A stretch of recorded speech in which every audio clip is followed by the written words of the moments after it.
tun da sahaban ci komi ba aikin gadi yake wallahi ni dai yana tattare nau da nau ko ba kauyen mu. A dan gida da ta ji rana ka zo bugi duka wannan wala ka gaisa.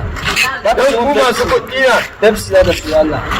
Wannan ai wannan zulum lalakashin hannun azuba ciki Kaba ga dade fa. Okay to. Assalamu alaikum mai jago. Ka kasuwan. Da dadi. Babu dadi. A to ne ka ce babu ciniki ilale. A bani dan gidan Hajiya ya ce in sawo mai lemun kwalba ina so ya sha ya rage min. Ne ko guda. Yanzu bai da shan da mahoro ba.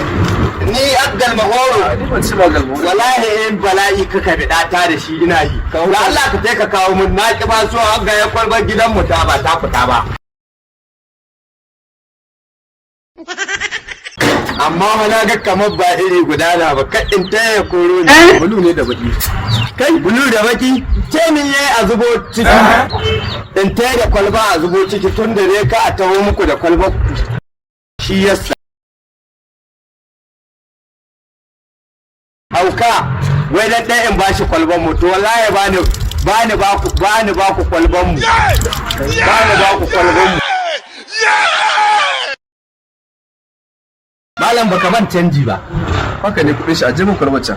Okay to shi ke nan Allah budda kanya daga rubu. Wallahi sai dai bakin halin ka yabi ka. Ban rigima da kowa garin ga ban taba yi ba kuma ba ni. Wannan halin kamar an aike shi wani duniya tun ɗazu. Haba da Allah.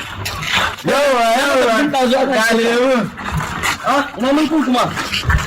Ba masha ba kai ba cewa kai a zubo ciki ba a nufin Allah ya kuma ɗayan ba ka ce zuwa abu kada sai da ni tambaye ka a zubo ciki ka ce ne a zubo ciki ba a zubo ciki